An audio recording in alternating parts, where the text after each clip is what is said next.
We're not going to let them get away with just making assertions, okay? We want the rationale. The next thing that I taught you was to avoid a kind of a trap.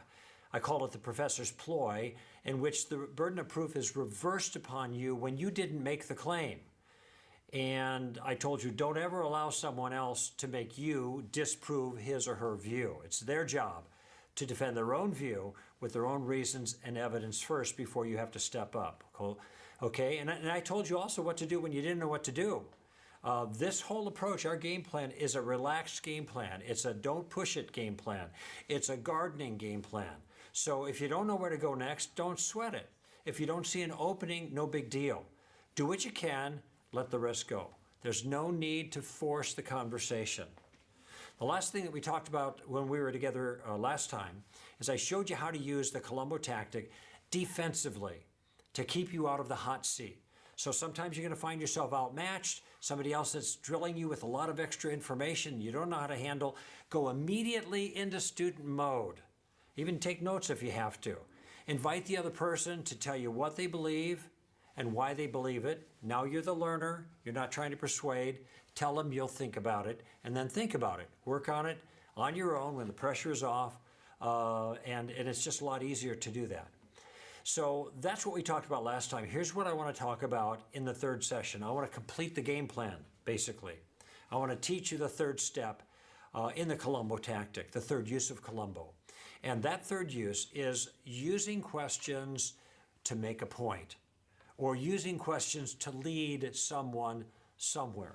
I'm going to show you, in addition to that, some very specific ways that you can improve your use of Columbo.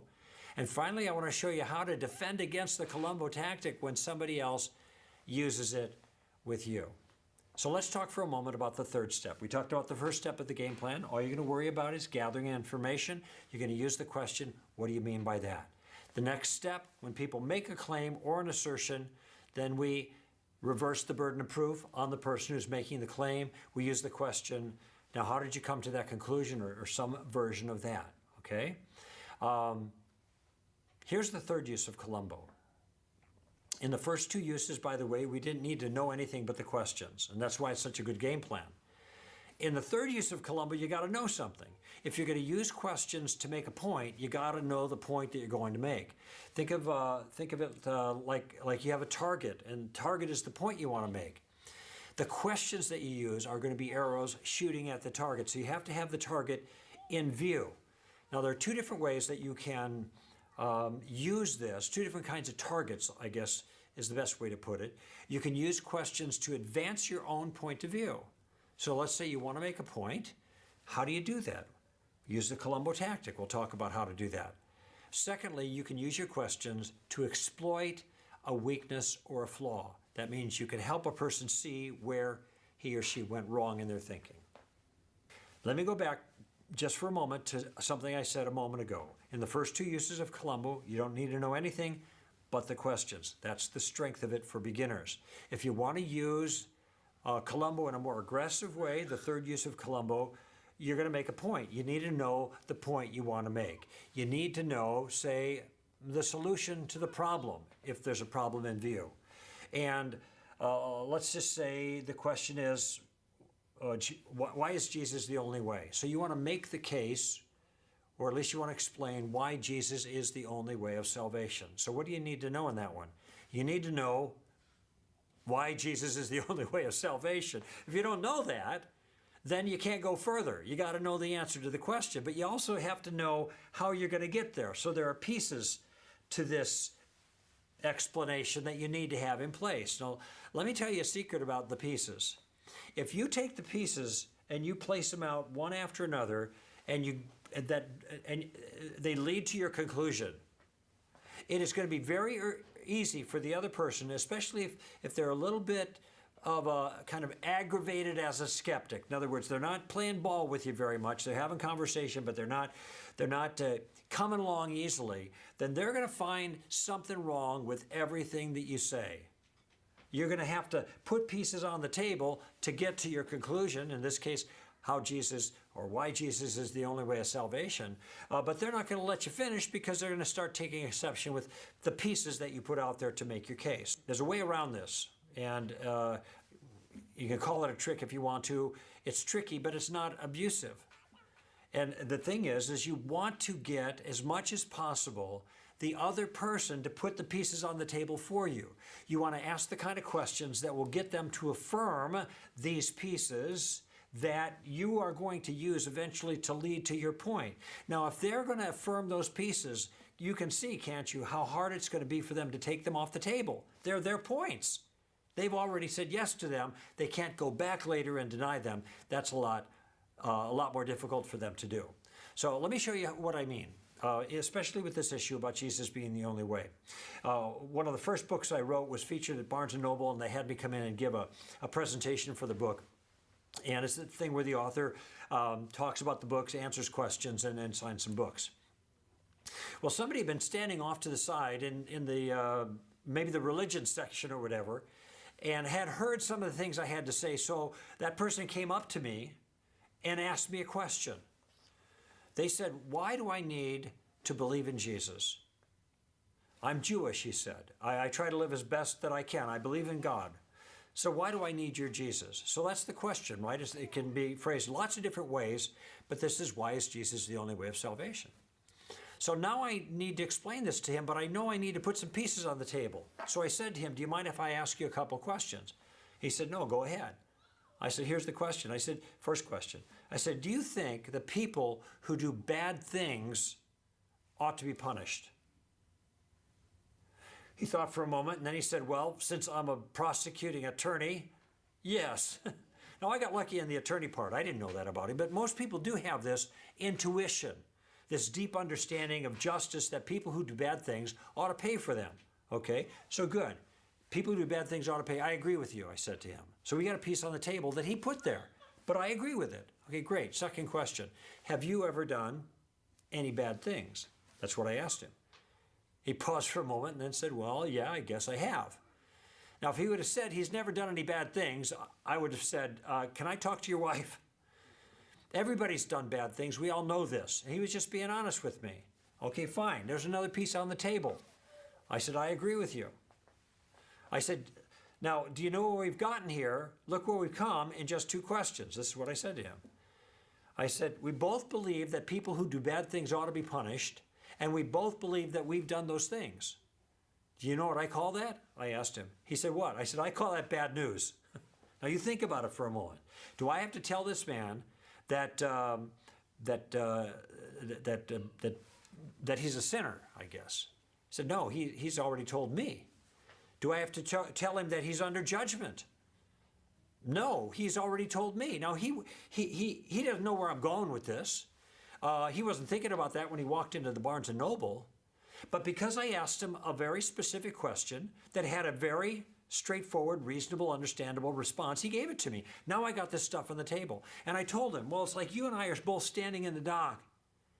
And the judge, God, is there ready to deliver sentence on us, and we know we deserve it. And then God pauses and he says, "Hey, fellas, do either of you care about a pardon right now? Are you interested in clemency right now?" Now, I want you to see what just happened there, friend. What I did was I gathered some things that were things that he already knew. They're built into him. And now I'm using them to help him feel the force of the problem so he can feel the force of the solution. He and I are both in trouble. God is offering a way out. So what's the way out? The way out is that God became a man himself and initiated a rescue operation, living the life that we should have lived, and then getting in the docket for us so that he could take the punishment that we deserve. That's what I explained to him. I think I might have said something about Jesus taking the rap for our crimes against God. Notice the language I'm using. Why am I talking like that? Well, because he's an attorney. This is his language. It's also biblical language.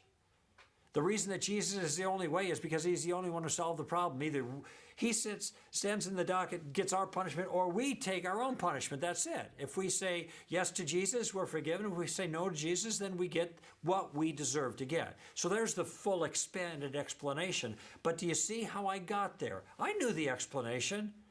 I understood the problem. And I was able to explain it to somebody in non-religious terms. But what did I do to get there? I used some questions to get some important pieces on the table before I could move forward with my argument. So now you're beginning to see, if you want to go in advanced and more effective way of using Columbo, you've got to know some things. You've got to know answers to challenges. You've got to know some arguments. And you're going to get that by reading or listening or talking with other Christians. However you get it, doesn't matter. Once you get it, you want to know how you can express it in a way that others can understand it. And then as much as possible, you want to get the pieces that you need on the table by asking questions. The questions are really critical. Even though you're making a point, it keeps them engaged, okay? Now let's take another example. Somebody at a session, Q&A session, once asked, or actually said, give me, the way he put it was, prove to me that God exists. Prove to me God exists. Now, that kind of put me on the spot. I'm there answering questions. I'm the apologist, and somebody says, prove to me God exists. It's kind of like saying you're a comedian, and somebody says, okay, be funny, like right now. Well, here's what I said to him. I said, before I go any further, I've got to repair some problem that are in your challenge. What's that? Well, you said prove. I don't know what you would count as evidence. And unless I have an idea of what would count as evidence to you, there's no sense in me giving anything that I think is a proof. And this is something you ought to keep in mind too, friends. This is, if you have somebody say, prove this or that, and you don't solve this problem, you can put evidence before them all day long, and they can just simply say, that's not what? Proof, okay? So you got to clear that up. The second thing I pointed out to him is you said, prove to me. So you want me to give you a line of thinking that is so powerful that it will even convert you. Well, I don't know what your barriers are, what your objections are, what are the kinds of things that would resonate with you. So I asked him, can you put the challenge in a little different way that doesn't put me at such a disadvantage? And incidentally, this kind of bargaining with people is entirely okay. It's a fair request. And so he said, well, maybe, can you give me some good reason that God exists? Okay, well, that was much better. And I said, yeah, I think I can do that. Okay, but I have to ask you a few questions first. Now, what do I need to know before I go forward in this conversation with this guy? I need to know a good reason that God exists, right? When I know the good reason God exists, I know the steps that get me there. Then I'm going to try to have him help me by affirming the steps, put the pieces in place before I kind of get to the punchline, so to speak. All right? So here's the question I asked him. First one, I said, and in these questions I told him are kind of simple, but just bear with me. Do you think that things exist? He said, yeah, things exist. Okay, things exist. We both agree with that. Okay, here was my second question. Do you think that the things that exist have always existed? Or did they come into existence at some point of time? Now he said, no, they haven't always existed. And there's hardly anybody around anymore that's thought about this very much, that thinks the universe is eternal, all right? That's a dead and gone idea. And partly because of the force of Big Bang cosmology. So again, I think this is something that some Christians are uncomfortable with, but just keep in mind, that's what they believe. So let's just work with that. We can use it to our advantage. No, he said, I think that things came into existence at some point in time. Big Bang, fine. I agree with you, I said. Okay, fine. So we're both in agreement about these two things on the table. Now the third question, I said to him, and this is the one that really matters. All those things that came into existence, what caused them to come into existence? And there he paused for a moment. And some people will say, well, look, what do I know? I'm not a scientist. I'm not a physicist. Who am I to say? And I say, wait a minute, it's not really that hard. It's simple. There are only two possibilities. Either something caused the universe to come into existence, or no thing caused the universe to come into existence. It's just that simple. There are no other alternatives. Either something or no thing. What say you? Okay, now, for me as a questioner, I'm in a very, very good spot. because I have moved him with information he's given me to a point where now he has to make a decision, and he's stuck because he doesn't want to say that something caused the universe, because the minute he says something caused the universe, it would have to be something that is outside of the universe. You see that, right? Outside of the space-time continuum.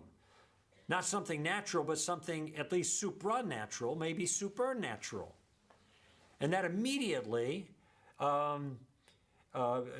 is an assault on his maybe atheistic, materialistic point of view. He didn't want to go there. And also it would have to be not just something outside of the material universe, but something that's really powerful and probably really smart and probably personal, and there are other reasons for that. And before long, you can see we're getting pretty close to the G word here. This is starting to sound like God caused the universe. Now, he didn't want to go there. All right, fine. Then what is your only other alternative? And notice how I'm prosecuting this using questions. What is your only other alternative? Since you don't want to say something caused the universe, then you have to say that no thing caused the universe. But this is hard to say because that's worse than magic. In magic, you have a magician who pulls a rabbit out of a hat. Here you have no hat and you have no magician. You just have the rabbit, the universe coming into existence. This is wildly counterintuitive. When a wife comes home from work and sees this new Mercedes SL sitting in the garage, she asks her husband, "Honey, where'd that Mercedes come from?" He said, "I don't know, honey, it just popped into existence out of nothing for no reason." If you were his wife, would you buy that? No, of course not. This is not reasonable. Now, maybe somebody might say, it's possible. Okay, I'm not going to argue with that. We're not trying to convince them that our view is absolutely necessary that God exists and created the universe. We just want to show them that it's the odds-on favorite. And that's what I'm doing here. Notice how I make this case, though. I'm using Colombo number 3 to make a point. The point is, in this case, that God exists. But I have to know the reason or some reasons why God exists, and I have to know how to work through that argument, and I use the questions to get as many pieces on the table as I can, and then I use them to go to my ending and then see what he says, okay? So that's one way of using the Colombo tactic, Colombo number 3, and that is by making a point, all right? Another way of using Colombo is to use your questions to exploit a weakness or a flaw, okay? So in the third use of Colombo, you can use it to advance a point, or if you see something wrong in somebody's point of view, you don't want to point it out directly, you want to use a question to get there if you can. Now again, you have to know what's wrong with their view, and how do you know that? Well, a lot of times it just requires you to concentrate, pay attention, and think about what's being said, and see if the things, we know what they think, and we know why they think it. We got to see whether those two connect. Are the reasons adequate to the task of the point of view that they're defending? Okay? That's the real issue here. Now, it may be that you don't know what's wrong. And again, then you're just going to have to just let it lie for the moment. But these are the kinds of things that we can learn in the books. Here is the place we put that book learning into play. Okay? There's no special formula here. You just got to be alert. All right? Listen carefully. Think about what was said. Okay? Once you've done that, once you've seen what the error happens to be, you want to try to exploit this error again by using Colombo, where you want to use a question. And this Colombo number 3, it does take a little bit more practice than the others. But in time, you'll improve. It requires a little bit of insight. It isn't always easy, but you'll find yourself getting there as time goes on. So don't be discouraged. All right. Once you find a challenge or a flaw that you want to exploit, you want to get the parts on the table exactly the same way and use those pieces to make your point. Now, the examples are the best way to learn this. So how about this? Somebody says you're intolerant. And this is the kind of thing, or you're bigoted or you're narrow-minded or whatever. This is the kind of thing that happens all the time in public conversation with people who don't like your point of view. And instead of dealing with the point of view, they'll just call you a name. Now, you might say it sometimes to the other person. Look, ridicule's not an argument, which would be a fair thing to say. But in this particular case, we're going to respond by using what? Questions, okay? We're going to use our Columbo tactic. And when somebody calls you intolerant, the first thing that I recommend that you do, whenever they call you any name, is you ask them the first Columbo question. What do you mean by that? That is, what am I doing right now that makes you think that I'm somebody who has this vice called intolerance? And he says, well, you think you're right. And this is generally what's motivating this challenge. You think you're right, and you think everybody else is wrong. Okay, what do you think? Do you think that when I advance a point of view, do you think that I think I'm right? Of course I do.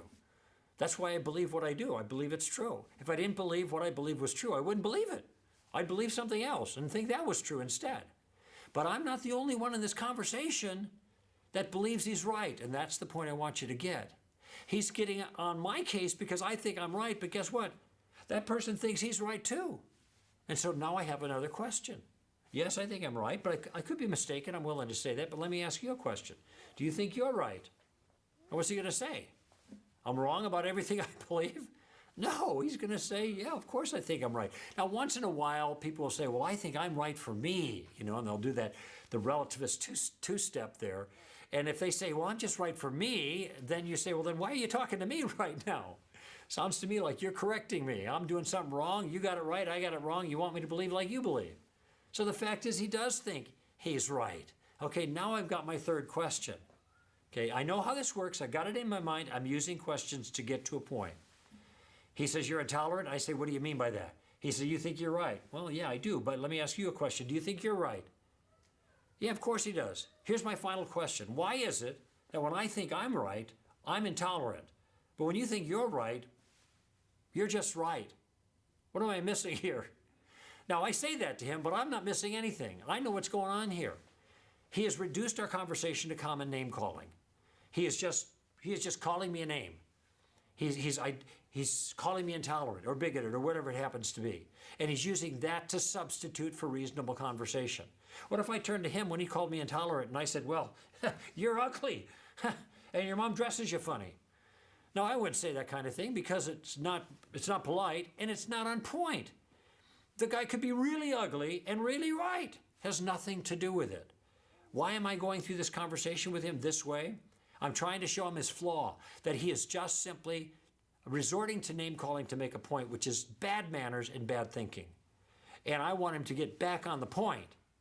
Whenever anybody shifts the conversation to attacking the person rather than attacking the point, you know they've made a mistake. And this is a mistake you can exploit with a little thoughtful, advanced questioning and hopefully help that person to see where they're making their mistake. So there's one example of using Columbo number 3 to exploit a weakness or a flaw. Here's another one. This is on the abortion issue.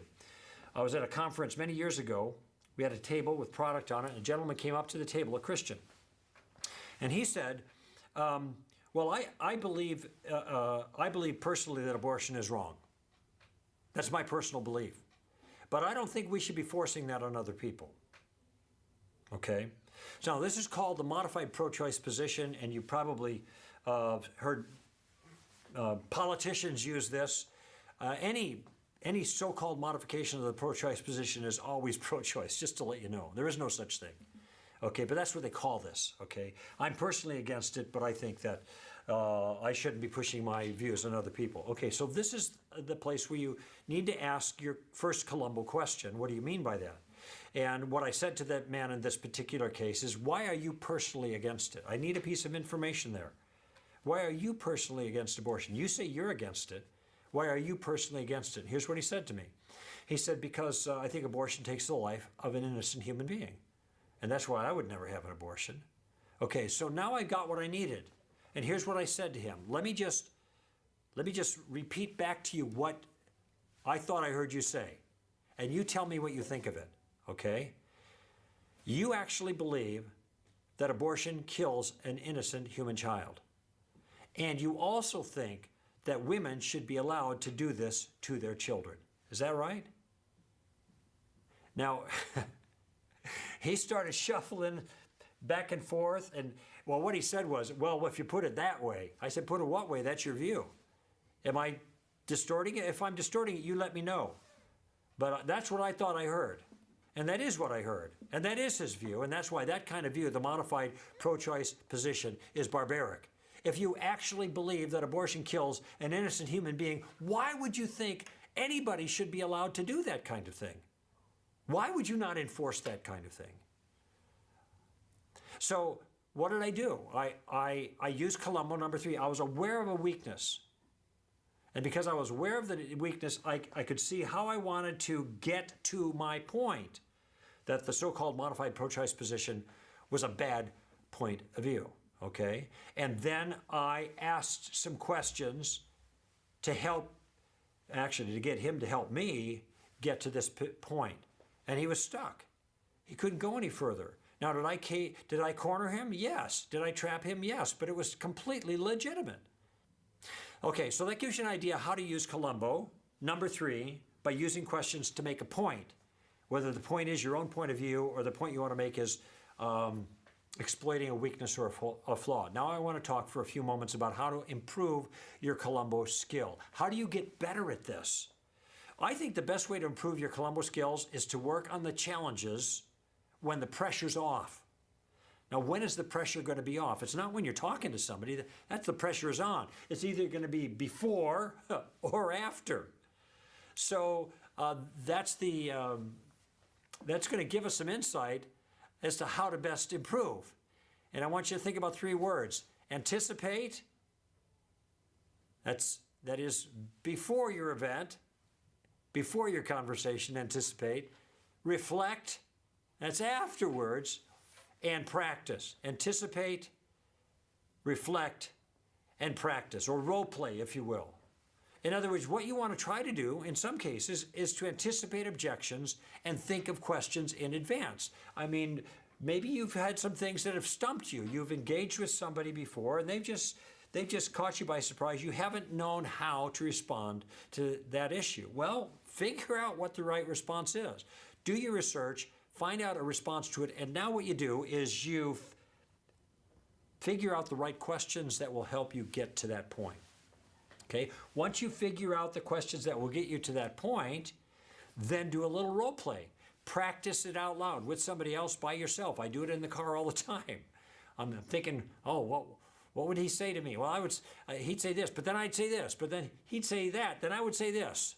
And I'd ask him this question. I just practice it. Because if you're practicing it out loud, you're role-playing it, you're actually getting in the habit of using it. It'll be much more second nature next time around, okay? So you might anticipate in advance. Sometimes you reflect afterwards. Sometimes you go into a situation and you come out and you think, oh my gosh, I made a mess of that. And you think to yourself, well, what question might I have asked if I was on top of things? I actually gave this teaching in the tactical teaching in a church once, and as I went into the foyer, and I escaped underneath the prayer at the end of the service so I could be there when people were coming out, the first woman that came out said to me, I'm a Christian, and I'm a Buddhist, and I'm a pagan. That's what she said. Now remember, I just finished talking about Columbo tactic. So you're thinking, what question would he come up with for that challenge? Well, here's what I said. It sounds to me like you really don't understand those 3 religions. Is that a question? No, it's an insult. Now, fortunately, she didn't get bugged at me, but she might have. She said, well, I do think I understand those. And then I kind of got my wits about me, and then I asked the question. I should have asked it first. And that was, what do you think Jesus would say regarding your comment that she's a Christian and a Buddhist and a pagan? And she said to me, well, I think Jesus would be just fine with it. And then the crowd comes through and sweeps her away. Okay, so I recovered a little bit. Just to let you know, I make mistakes in this too. I'm in the process. But I recovered a little bit, asked a good question, but didn't have time for a follow-up. But I did think afterwards about what I might have asked. She said, I think Jesus would have been fine with that. Oh, okay, now what? Then I realized I could have asked this. Maybe you've already thought about it. Where in the Gospels can you point to where Jesus said anything that would give you that impression? Now, I know the Gospels have no place in them where Jesus would suggest such a thing. He was a Torah-observant Jew. He was not a pluralist. He was the one who said, it's the narrow gate, not the wide gate. The narrow gate to salvation, the wide gate leads to destruction. Okay? So Jesus was narrow. But notice how I came up with that after the conversation was over. So I reflected back. So how do you improve your Columbo technique? Either you prepare in advance and then you role play it. That is, you figure out an answer to a challenge and the questions that will help you deal with the challenge, and you role play it. Or you come off a bad performance, think about how badly you did, and then you ask yourself, well, what could I have done to improve under those circumstances? And then you offer that angle, but also by questions. Figure out the questions for that, and then role play it, okay? Now let me underscore the significance of practice. It increases your practical experience because you're actually going through the dialogue, but you're doing it in a safe environment. So try to anticipate maybe the turns or approach that your other person might take in conversation.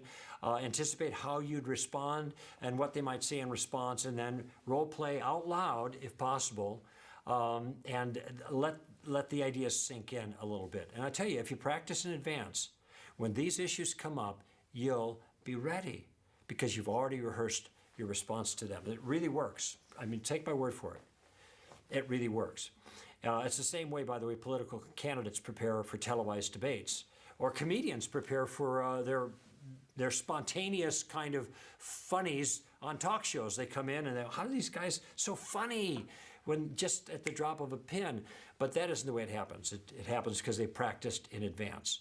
So now I want to talk just towards the end here about how you can defend against Columbo, because I know some of you are thinking, now this is a great thing. I can see how I can be in the driver's seat of the conversation. I can use these questions and really make progress. But what if somebody uses Columbo against me? All right, now we said there are 3 parts to Columbo. Columbo number 1, gathering information. What do you mean by that? Do you think I'm afraid of that question? I'm not afraid of that question. I like telling people what I mean by that. And plus, I've given some thought to what I mean by that. So you shouldn't have any problem with Columbo number 1. What about Columbo number 2? The second use of Columbo, reversing the burden of proof. And the question is, how'd you come to that conclusion? Do you think I'm scared of that problem? No, I love it when people ask me how I came to the conclusion, because I have come to conclusions about things. I know the reasons why I believe. And so I'm not concerned about that at all. And neither should you be if you're a good student of Christianity.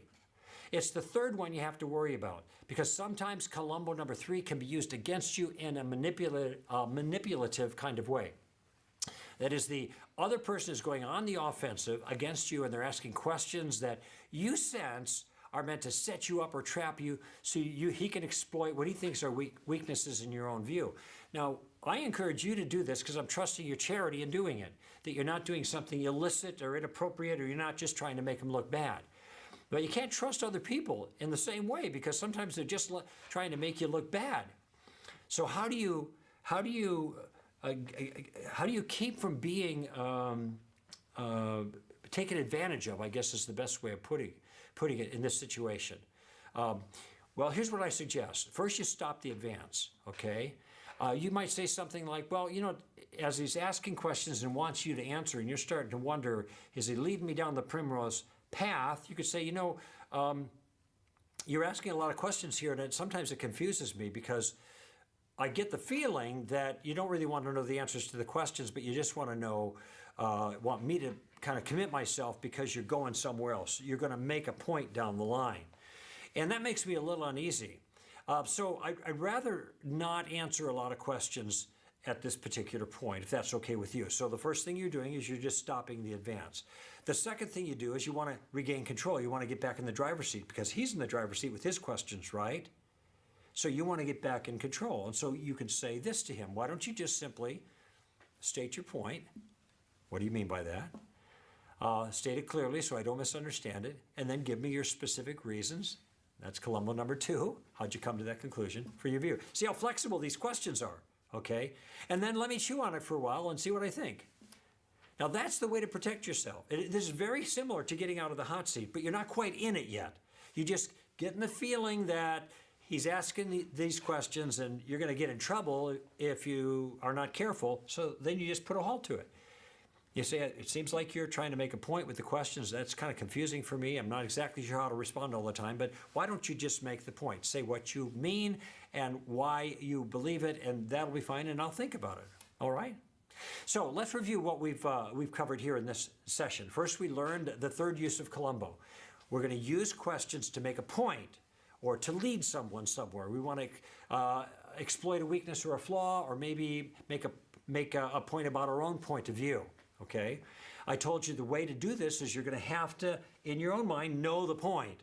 You're going to have to solve the problem and know the pieces that you need to get there. And as much as possible, it's not always going to be ideal to do this, but as much as possible, get them to put the pieces on the table by the questions that you ask. Okay? You get that all on the table, and then you use those pieces that the person you're talking with helped put there, and you use those pieces to make your point.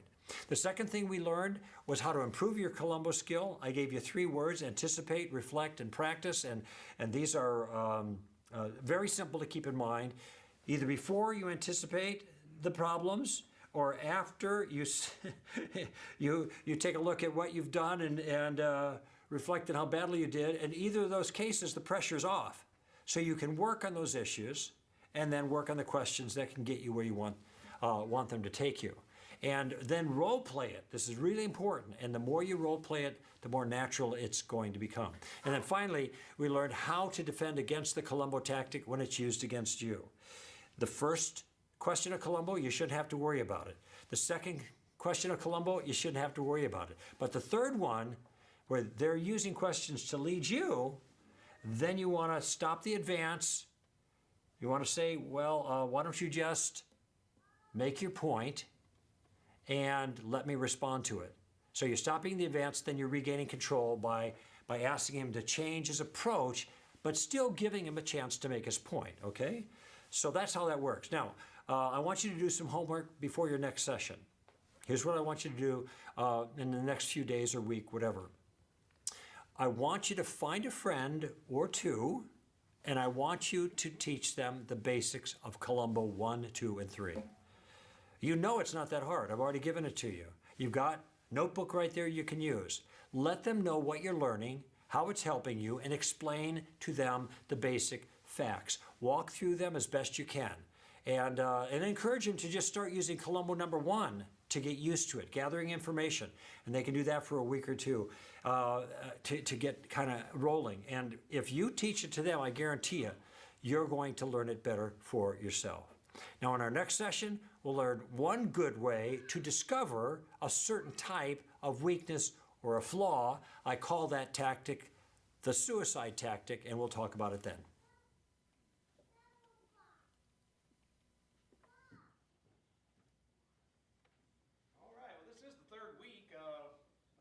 Class, and we have 3 more to go, so we're actually halfway through. A couple things I wanted to share. I forgot to mention beforehand that if you have the app, if you don't have the app, you can download the app. But if you have the app, you can. It's really sweet the way it works. It's like it has like the 7 questions on there, and then the way this is laid out. If you miss it or not sure, if you type the wrong answer in, it'll give you the right answer, so it gives you a chance to do that. You can save this, email it to yourself, so that's kind of a cool deal. All right, but so halfway through, and he's on the third part of the question. First thing is, what do you mean by that? What's the second thing you usually ask people? How'd you come to that conclusion? Then the third thing is learning to ask questions to make a point. And so far, I don't know where we'd begin, but I thought about this. I was talking to several people about this whole idea, and it's been a blessing to me, the principle of having a tactic. But I don't know about you, but I've not really been taught to. I feel like most of my teaching has been how to be on the offensive all the time. Not really asking questions, but always being kind of the one, say, going into battle, for lack of a better term. The problem with going into battle that way, so to speak, and I hate to say going into battle, because when I say going into battle, we want to win, but when we're engaging with someone, what are we hoping to win? their soul, right? We're looking to win people. We're not trying to win arguments. And always remember that. We're never using any of these tactics to try to belittle someone, to try to make ourselves look good, any of those things. Our sole motivation is to try to get through to someone and to reach them with the truth. But so when I say battle, we're trying to win, but it's hard to win if we go off on the wrong track. I brought this up. One of the things that really was a blessing to me, he brought it up, I think, in a prior lesson, but I do some discipleship with several folks, and Jonathan, we was doing discipleship, mentorship together, Jonathan Warner, and he had asked me the question, he's like, hey, he said, do you got a book? I may have mentioned this before. He said, do you got a good book on Catholicism? You got a good book on Catholicism? And I had just got through listening to this, and of course my question was, why do you need a book on Catholicism? He's like, well, I have a coworker who is Catholic, and so I want to get a good book on Catholicism so that I can learn about Catholicism so I can win this person to the Lord. Not looking to win an argument, but I would like to make sure that they know Christ as their Savior. Now, what would your response, or what do you think about that? If you're trying to win an individual that happens to be Catholic, how beneficial do you think it would be to learn all about Catholicism? Now, number one, it's not that it wouldn't be unbeneficial, but again, is my goal to, what am I valuing? Do I want to learn everything I can about Catholicism, or whatever the topic may be? Or am I really concentrated on trying to make sure this person has a relationship with Christ? Well, if that's my goal, then I need to say, you know what? I don't need to really learn all about Catholicism, because the odds are this person, whether it's Catholicism or any other belief for that matter, the odds are this person, I did mention this because I said I can go learn all about the decisions they made at the Council of Trent, and I can spend weeks studying that, memorizing that, and then go talk to my friend, and then they'll say, well, who's Trent? Right? I don't know what you mean, the Council of Trent, and so forth. Because usually, no matter who the person is, in other words, that's an example of, can you imagine me trying to win a Catholic friend to the Lord, and then I just go to them and start trying to maybe argue with them or point out everything that we disagree, or where the Bible and Catholicism don't agree, or whatever. It's almost like you're going into battle, and it's like, who are you fighting exactly, or what are you trying to win? But if I'm trying to win that person, a lot of times it's, what do you believe? What do you believe about salvation? What do you believe about, about heaven? What do you believe about? Why do you believe Jesus went to the cross? There's just different questions we could ask. But I'm telling you, I am not real good at this, and I want to get better at the question asking stuff. But I do just want to always emphasize two things every time we listen to this, even though he kind of does it anyway, is that our motive is always, it's always pure. We're always trying to win people with these tactics. And then number two, he didn't talk as much about it today, that even though he's not trying to go right into, hey, here's how you accept Christ as your Savior, our goal is still to get to a point to we are sharing Christ, sharing the truth, sharing the gospel, trying to get people to Jesus. We just understand that that sometimes in order to get there, we need to figure out where that person's at. Take time to love and care about them enough to learn more about them, learn more about what they believe. Any questions, comments, follow-ups on what we've talked about today, Gerald? Two things. One, I think what he's given is really, really good stuff to polish your communication with somebody. Mm-hmm. Really good.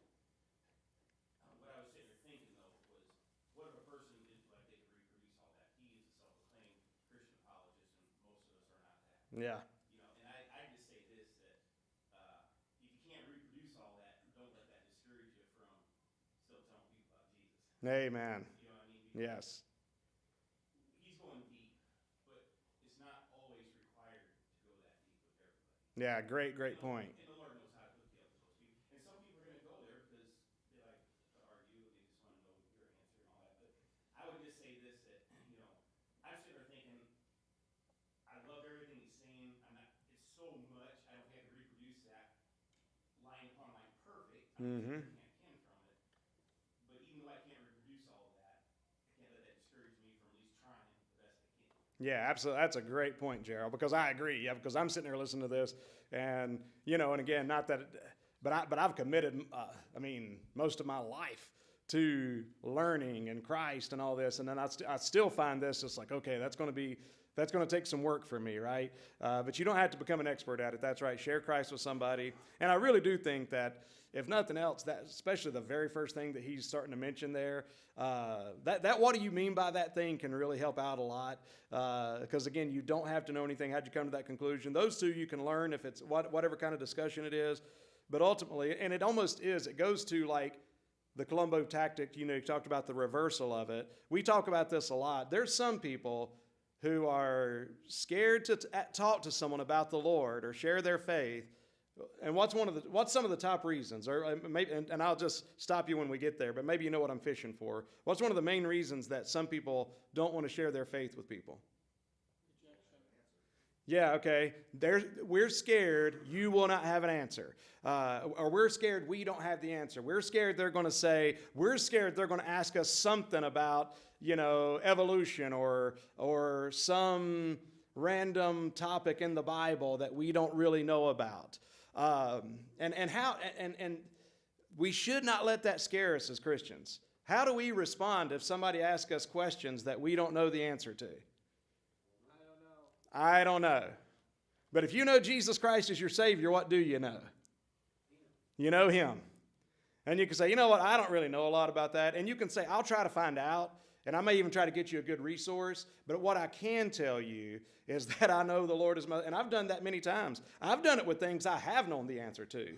Because a lot of times, and I haven't been dishonest about it, but I've just reflected it. Because a lot of times, or deflected, I guess you could say, but a lot of times people are asking questions to, it's almost funny. People can just naturally try to get off the hot seat, so to speak. And they can naturally start asking you just random questions that they've heard. And it's not that they want to know the answer. It's that they don't want to be really talking about this topic right now, or they don't want to talk about their soul. And that's fine. We don't want to, pressure people and just always make people uncomfortable or anything. But if it is a conversation, sometimes people ask me a question that I know the answer to. And I'll just say, if you're okay, I'd like to talk to you more about that later. I was like, but right now, because I really want to just think a little bit more about this thing of knowing Christ as your Savior, because that's the most important thing to know, and I can tell you that for sure. Whatever. So I think there's a balance, but I do like Gerald's point of don't feel like, oh my gosh, this is going way too far, way too deep for me right now. Just know that we can still share our faith. Yeah, Eric. I would just encourage folks to role play. Yeah, role play. Mm-hmm. As my career that I'm in now, preparing to go out and knock on doors, we role play. Yeah. What kind of objections are you going to get at the door? How do you overcome those objections? So there's a lot of role playing. So if you're nervous about it, then just role play with your spouse or a friend. You'll build your confidence. Yeah, I agree. The role playing thing is important, and do it with the person if you can. When you can't do it with the person, just do it. And you should do this with any conversation you have ever, I believe. And I think especially some of those in sales and stuff like that would agree. But any conversation I ever have, if I'm having a conversation with my kids, I try to anticipate how it goes. If I say this, they're going to say that, and I just try to anticipate. It don't always go that way, but especially in that, that's a great thing. And I say that, like, for me, I'll give you an example. I'm not great. I'm not naturally great at this. I don't know that we've been taught much this way, even though Jesus gives a really good example about this in the gospel. He's always asking questions.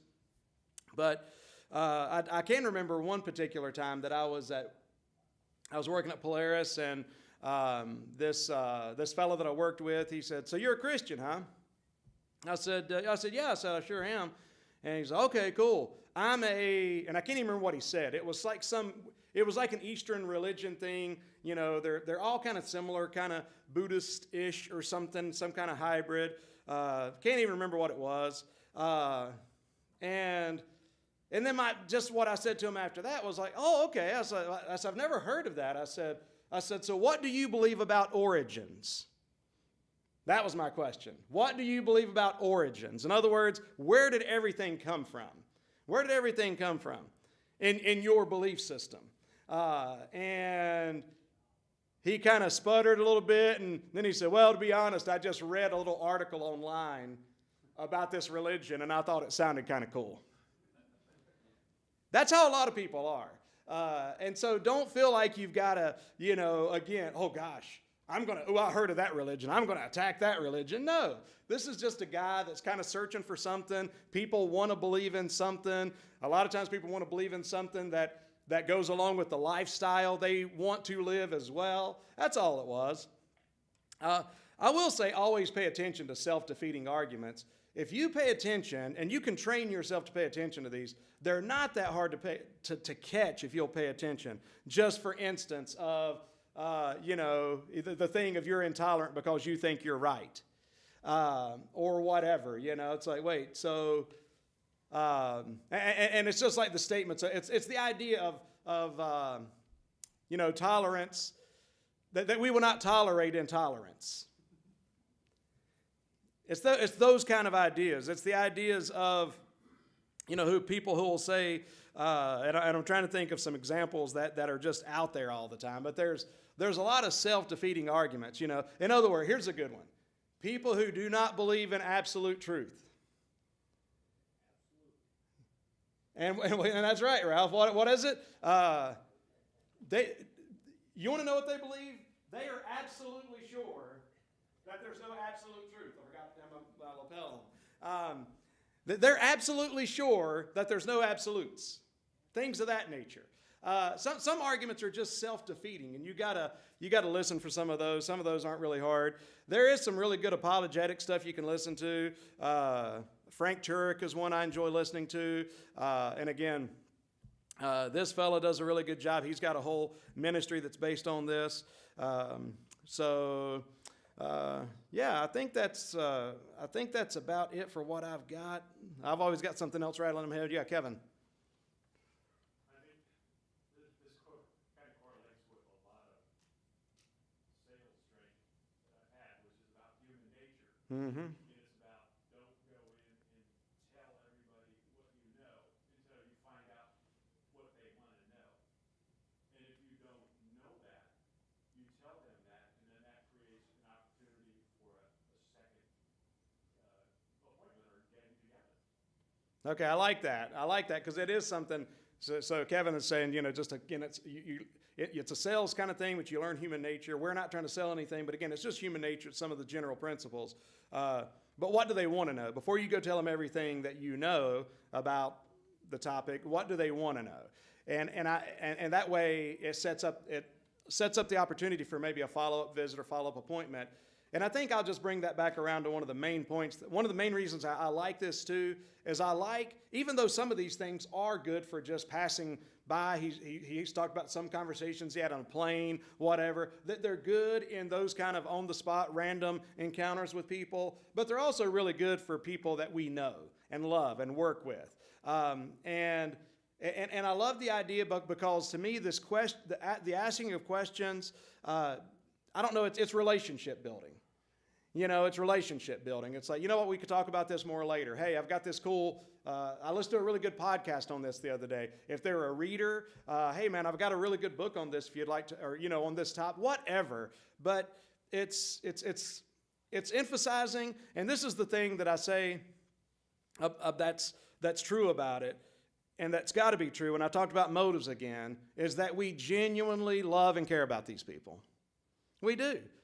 We genuinely love and care about these people, and that's why we want to know. That's why I want to have this conversation. That's why I want to have this relationship. You know what? I'm not telling you have to believe what I believe at all. We can totally disagree, and that's fine. And as far as I'm concerned, I'm not going to no longer have a relationship with you if we believe the opposite thing. If you make that choice, you can make that choice, but I love and care about you. You're valuable as a human being and as a person. So, again, that's where we're trying to win people and not win arguments and so forth. Gerald? We're having my hands on people's phones and cars, and the technology's got to work for the, especially on the vehicle. Well, sometimes as older guys, we get stumped if we're on somebody's strange phone. There's a younger guy. And we go to the younger guy, he usually has the answers. And some once in a while, that is kind of difficult. Well, anyways, so this guy, we were down in the used building, and he made a statement. He said,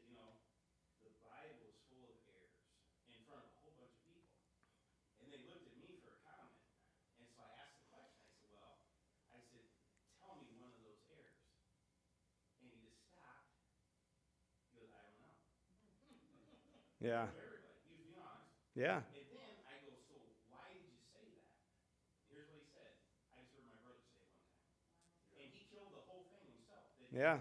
And he wasn't a bad guy. Right. He talked to me, he said, I'm the best, you'd be so proud of, you know what I mean? But here, he created this scenario in front of 400 or 500 people, right now where you sit, this is what happened, you know?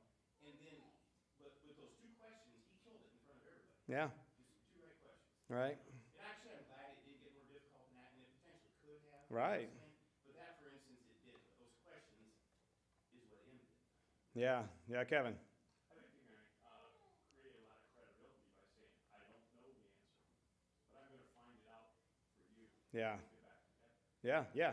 And there again, there's follow-up, there's relationship building. So, yeah, that's all good. There is a lot of these, and there's there's basic things you can learn, even, you know, and again, I didn't do a what do you think about this, or what do you mean by that question follow-up, but I've shared this one with you before. I've had this question asked to me quite a few times. Do you believe, how about this one, okay, and we'll have to stop with this, but do you believe in, what is it, science or the Bible? Or do you believe in faith or science? And again, a lot of times people aren't trying to set you up when they ask that question, even though that is a setup kind of question. Because the answer that you may want to give to that, do you believe in science or the Bible or science or faith? You may want to give oh, well, I believe in faith. But what's the correct answer to that? Both is the correct answer to that. Maybe a good follow-up question is, what do you mean by that? But if you are indeed talking about origins and you're talking about creation, you know, versus, and again, I emphasize macroevolution versus adaptations within a species, which some would consider microevolution. There's actually an exhibit set up in one of the Smithsonian's, I think it's natural history, but to where it kind of wants to disprove, it shows, for example, adaptations within a species, which again some would call microevolution, which micro being small. Okay, so they would say, wait, but you don't believe in evolution? No. Well, do we believe in adaptations and therefore microevolution? Might not want to use that terminology, but the answer is, of course we do. It's scientific. We believe in science. The Bible is scientific. The Bible stands up to science. What we believe stands up to science. So, yeah, sure, we believe that. Now, do we believe in macroevolution? Do we believe that, you know, that a pig went out and started eating seaweed and over a period of time it turned into a seal? That's what some people believe. Or a cow did that, eventually it turned into a well. Well, folks, that takes faith. There's no science involved in that. That's just simply faith in something else. And so a lot of times that's also a premise that you get to. Well, look, when it comes to the origins, number one, nobody was there, but there's one view that's more scientific than other views. And you can prove that that's the biblical view. But we'll stop right there and take a break. We'll gather back again at 11, 10 minutes. Please make sure our guests feel very welcome. And we got presents coming in the door. And all right, so start back up at 11 o'clock. Thank you.